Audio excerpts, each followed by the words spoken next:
Wild card வந்தாலும் வந்தாங்க. இப்படி ஒரு மேட்ருங்க. ஐயோ, வைல்டு கார்டில் இருக்க பிரச்சின் நம்ம இல்லை, இந்த வெத்து கமருதீன் அப்புறம் பிரவீனுக்கும் கமருதீனுக்கும் பிரச்சனை. அது வந்து அப்படி சூடாக போயிருந்தது. அதுக்கு நடுவில் பிரச்சின் வந்து ஸ்டாப் பண்ணுறதுக்காக வந்தார். கடைசியில் கமருதீனை ஸ்டாப் பண்ண முடியாமல் கமருதீன் எகிரின்னு வந்து ஒரே அடி நம்ம பிரவீன் கீழே வந்துட்டார். நாடா இது இப்படி ஆகி போச்சு. அந்த பக்கம் பார்த்தா கமரு வந்து கோவப்பட்டு பிரஜின் வந்து பிடிச்சி தள்ளலாம் வர செலுத்தார்.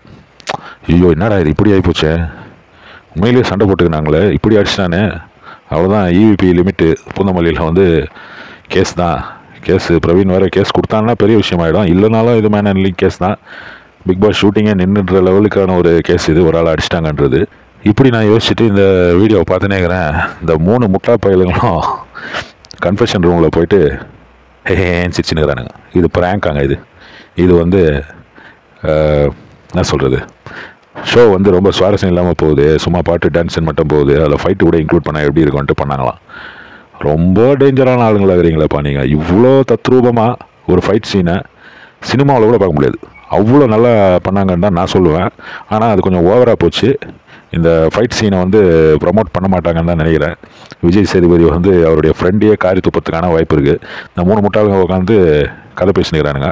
அதில் வேறு சாண்ட்ரா பிரஜினுடைய ஒய்ஃப் வந்து ரொம்ப பேனிக் ஆகிட்டாங்க. ரொம்ப அழுது, என்ன நீ இப்படி பண்ணிட்டியே, நம்மளுக்கு குழந்தை இருக்குது, யோசிக்கணும், அது இதுன்ட்டு அந்த லெவலுக்கு போயிட்டாங்க. இப்படி ஒரு மேட்ரை பண்ணி வச்சுக்கிறானுங்க. இந்த 3 இடியட்ஸ்ன்னு சொல்லலாமா, முட்டா பசங்கன்னு சொல்லலாமா, என்னத்த சொல்கிறது.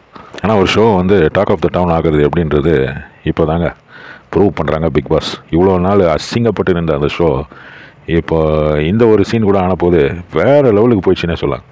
என்ன ஒரு ஆக்டிங், என்ன ஒரு இது ஃபுல்லாக பிரஜினுடைய மூளையா யாருடைய மூளைன்னு தெரியல. நான் வேறு லெவல் பர்ஃபார்மன்ஸ்ன்னே சொல்லுவேன் நான். இந்த முட்டா பசங்க இவன் இப்போ பார்வதி அப்புறம் யார் கமருதீன் இந்த மாதிரி சப்ப கண்டென்ட்லாம் வச்சு ஓட்டினானுங்கள்ல, அதெல்லாம் இல்லாமல் இந்த வைல்டு கார்டு வந்ததுக்கப்புறம் நடந்திருக்க இந்த ஒரு விஷயமும் அதே மாதிரி பார்வதி அந்தர்பல்ட்டி அடிச்சது இல்லைங்க, நான் ஸ்டார்ட் பண்ணல அப்படின்ற மாதிரி திவ்யா கிட்டே பேசிட்டு, அப்புறம் நீங்கள் வந்து என்கிட்ட இப்படி பேசக்கூடாது, நீங்கள் அப்படி பேசக்கூடாது, நான் என்ன பயந்தவளா, நான் யாருக்கும் இது பண்ண வேணாம், பயப்பட வேணாம், நான் வந்து ஒரு க்ரோன் அப் உமனு, எனக்கு வந்து என் வாழ்க்கையை பார்த்துக்க தெரியும், நீ பார்த்தது தான் இந்த நிலைமையில் வந்து நிற்கிதே, கவர் போட்டு சாப்பிட்ணுன்னு பேசி மானங்கட்ட அவள் தானே நீ, அதான் கேட்க தோணுச்சு எனக்கு.